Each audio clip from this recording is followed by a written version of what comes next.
Bonsoir à tous, bienvenue dans ce nouvel épisode d'Actu Foot. Évidemment, à chaque événement, à chaque CAN, à chaque compétition, on fait le bilan de l'équipe nationale du Sénégal. Cette fois-ci, aujourd'hui, on fera le bilan de cette Coupe d'Afrique des Nations. Même si tout le monde pensait que le bilan est négatif, mais il y a quand même des choses très positives pour moi dans cette équipe nationale du Sénégal. Bienvenue dans ce nouvel épisode d'Actu Foot.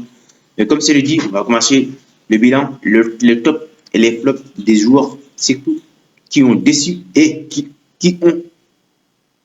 nous ont éblouis dans cette compétition. On commence évidemment par cette bilan au niveau de la première des phases de poule.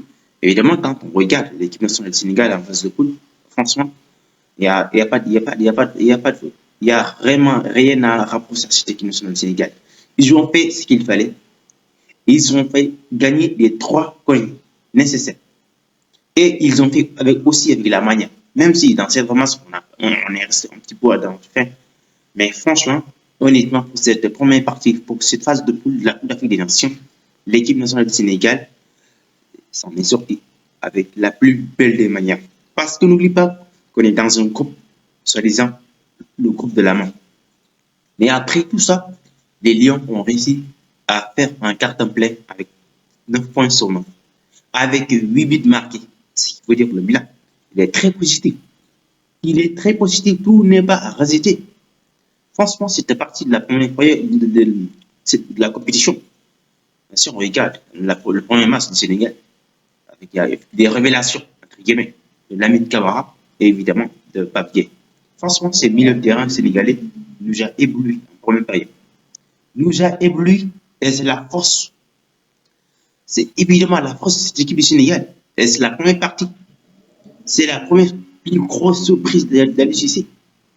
Parce que moi, je m'attendais sérieusement. Moi, je dirais moi, je m'attendais à ce qu'Aliou mette ses 4. Mais non, c'est ce qu'il a fait. Pourtant, ces 4, voilà, beaucoup d'entre eux sont disponibles. Hein. Mais bon, Aliou Cissé, il a fait confiance au milieu de terrain qui a joué au match amical face à cette équipe. Ici, au stade, Maître Abdoulaye de Diamniadio, avant d'aller, Lamine Camara et Pape Gueye. Et forcément, ce milieu de terrain m'a ébloui dans ces matchs-là. Au-delà de ces buts-là, au-delà de ce qu'ils ont réalisé, leur performance dans le match, on a vu que le Sénégal a été phénoménal. Ils ont été phénoménaux, ces deux garçons. Au niveau du milieu de terrain, ils ont fait un très gros travail. Premièrement, franchement, chapeau à eux pour ces premières parties. Deuxièmement, face à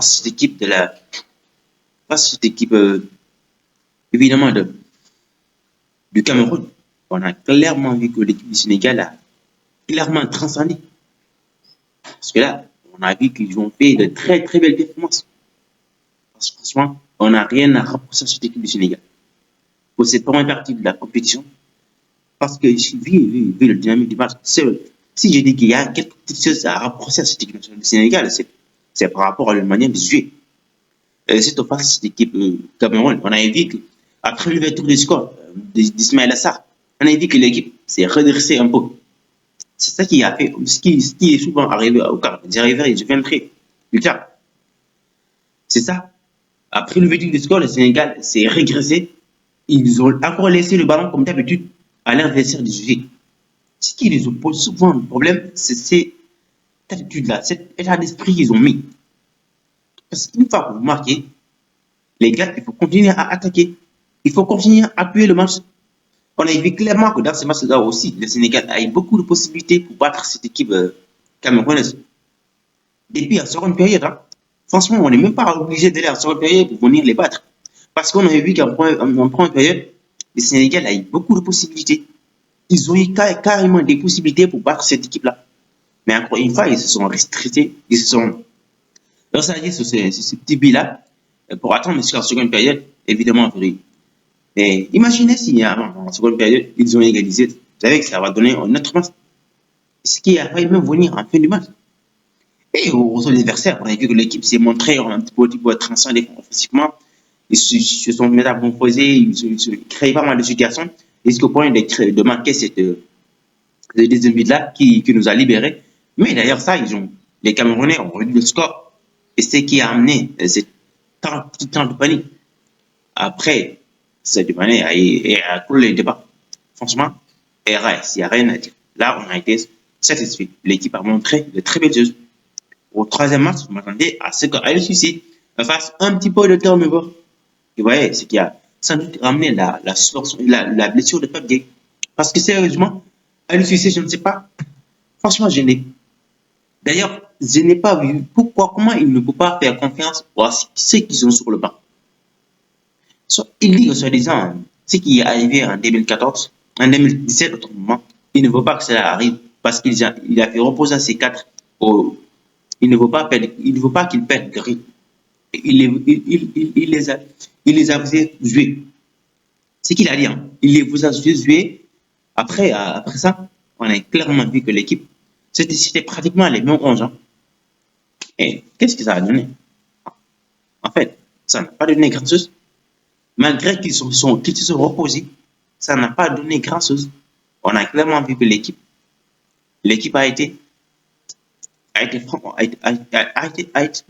franchement, je ne mets pas le mot à qualifier. Cette équipe ivoirienne. Malgré l'utilisation, on a vu, comme d'habitude, on a battu cette équipe guinéenne sur un score début à 0. Et évidemment, c'est un très très bon résultat. Mais là, dans ce genre de match-là, il faut reposer certains joueurs.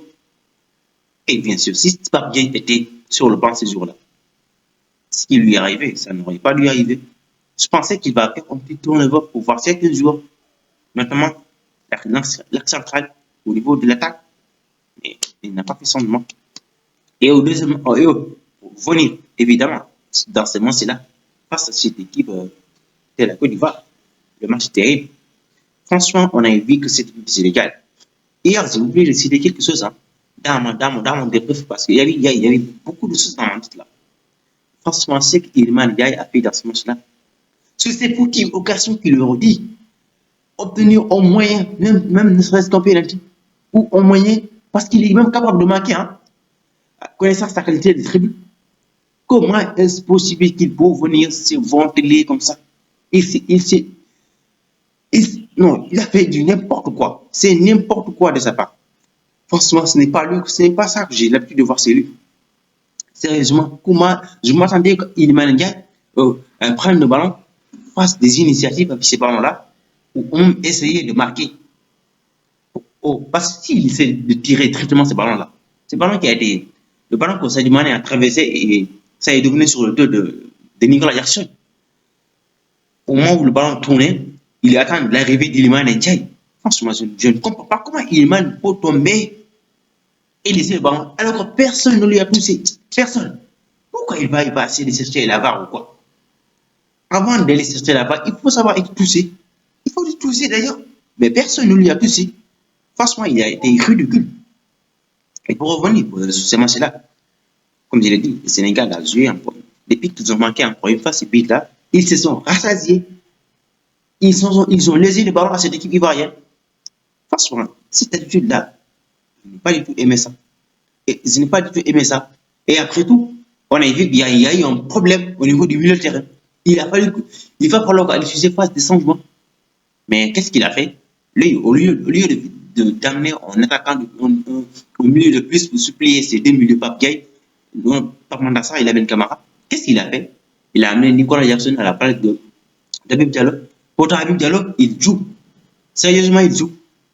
Je n'ai pas du tout compris pourquoi il ne lui a pas donné confiance. Il ne lui a pas laissé faire. Parce qu'ils ont eu quand même beaucoup de possibilités de battre cette équipe. Mais après, en fin de match aussi, on a clairement vu que le Sénégal a été dans le chaos. Même si dans les prolongations, on a vu que l'équipe a dominé pratiquement ces 30 minutes. Mais après, c'est plus du Sénégal en sortant en première période. On a vu que le Sénégal a carrément cessé de jouer. Évidemment, pour revenir sur mes tops et les flops du jour, premièrement, mes flops, j'ai dit les flops. Moi, j'ai des flops, hein, deux flops. C'est évidemment Koulibaly. Premièrement, Koulibaly, pour moi, dans cette Coupe d'Afrique des Nations, il n'a pas fait grand-chose. Il n'a pas du tout fait grand-chose. Parce que ce qu'on a vu dans ces matchs-là, Koulibaly, même depuis les phases de poule jusqu'à maintenant, pour moi, il ne m'a pas convaincu. Si on regarde ses fautes face à la Gambie, Koulibaly, Deuxième top, j'ai voulu le citer. Deuxième top aussi, c'est Ismaël Jacobs. Jacobs, pour moi, n'a pas non plus convaincu dans cette Coupe d'Afrique des Nations. Il fait partie des tops, des flops. Des flops, Koulibaly et Koulibaly et Jacobs. Ce sont les flops de cette Coupe d'Afrique des Nations, de l'équipe nationale du Sénégal. Franchement, ce sont les flops. Parce que, le premier match, on a vu que face à cette équipe de la Guinée, de la Gambie, on a vu que Jacobs a clairement du mal à combiner avec Sadio Mané. Et ses centres sont tellement nuls. Pareil pour commenter Kalidou Koulibaly. Deuxième match face à cette équipe camerounaise, il était à l'origine aussi de ce but-là. La réduction qu'on a prise par cette équipe camerounaise. Il aurait dit, il a perdu le duel de l'aile arrière face à son Charles Castel hein. Et troisième match, ces erreurs répétitives qu'il a fait dans le match, c'est horrible. Il a commis beaucoup d'erreurs répétitives. Ces erreurs de relance. Et ces quatrième match-là aussi, on a vu qu'il n'était pas du tout sérieux. Koulibaly n'était pas du tout sérieux. Franchement, ce que Yada a fait dans le plan défensif, sérieusement, Koulibaly n'a pas fait. Honnêtement, ce match-là, Koulibaly n'a pas fait ça. C'est bizarre. Jacobs, pour ces matchs face à la Côte d'Ivoire, franchement, c'est terrible. C'est vraiment terrible. Parce que ce qu'on a vu dans ce match-là, dans ce match-là pour Jacobs, il a eu que 7 centres. Les gars, il n'a qu'à ne cesse que concentre. Que concentre. Les gars, il est nul dans les centres. Franchement, c'est le maillot faible. Les trois, c'est le maillot faible. Parce que je n'ai pas. Je pense que le Sénégal j'ai avec beaucoup plus de maîtrise dans ce match-là. Jacobs n'a qu'à créer. Toutes les centres sont nuls. Aucun d'entre eux n'a été bon. Franchement, c'est l'un des flops. C'est lui et Koulibaly, les deux flops de cette équipe. Et évidemment, les tops, comme je l'ai dit, il n'y a pas de doute. Les tops, c'est Lamine Camara, Fabien. Si j'ajoute, c'est pas mal à ça. Ce sont les tops. Les gens qui m'ont convaincu dans cette Coupe d'Afrique des Nations. Ce sont les tops qui ont fait de très gros travail. Surtout Lamine Camara. Lamine Camara et Fabien, ils ont fait de très gros travail depuis le début de la compétition. Ce sont les seuls joueurs qui sont qui ont fait un très gros travail dans cette compétition-là. Franchement, les gars, Lamine Camara et Pape Gueye et Pape Matassar, c'est trois. Le top, c'est au niveau du milieu de terrain. Franchement, c'est au niveau du milieu de terrain. Allez, tu sais, tu ne peux pas le citer dans les flops parce qu'il a fait quelque chose. Mais dans ce match face à cette équipe ivoirienne, il est flop. Carrément, il est flop. J'ai oublié de citer, mais il est flop dans ce match contre la Côte d'Ivoire. Parce qu'au lieu de faire en remplaçant au niveau du milieu de terrain, qu'est-ce qu'il a fait? Il a amené un attaquant de plus. Franchement, c'est le Sénégal. Dans ce match-là, ils ont été carrément nuls. Bon, on a quand même des possibilités. Si cette équipe ivoirienne s'en est sortie, c'est presque grâce aux séries de pénalty. Mais le Sénégal a été quand même bon. On a vu que hier, le Maroc a été sorti. Il a été battu sur un score de 2-0 face à une équipe sud-africaine. Franchement, si on regarde par rapport à certains résultats, le Sénégal n'a pas été non plus catastrophique. On a été éliminé, mais on a quand même l'une des meilleures équipes de ce continent. L'une des meilleures équipes du continent. Franchement, la Côte d'Ivoire a été ressuscitée simplement parce qu'ils ont d'autres mentalités, ils ont été mentales. Mais on n'a pas été catastrophique. Si on regarde, non, on n'a pas tout résisté. Parce qu'il y a eu quand même beaucoup de possibilités, beaucoup de points positifs. Ouais, il y a eu beaucoup de points positifs pour ne pas résister. Franchement, évidemment, s'il ne sais pas où il reste, bon, c'est à la Fédé, mais il faut un renouvellement au niveau de l'effectif. Il nous faut obligatoirement un renouvellement. S'il y a quand même beaucoup de joueurs qui doivent partir, il y a aussi d'autres joueurs qui doivent faire leur arrivée. Franchement, on verra la suite. Et pour l'instant, on peut s'en tenir à mais si tout d'ici là, prenez soin de vous.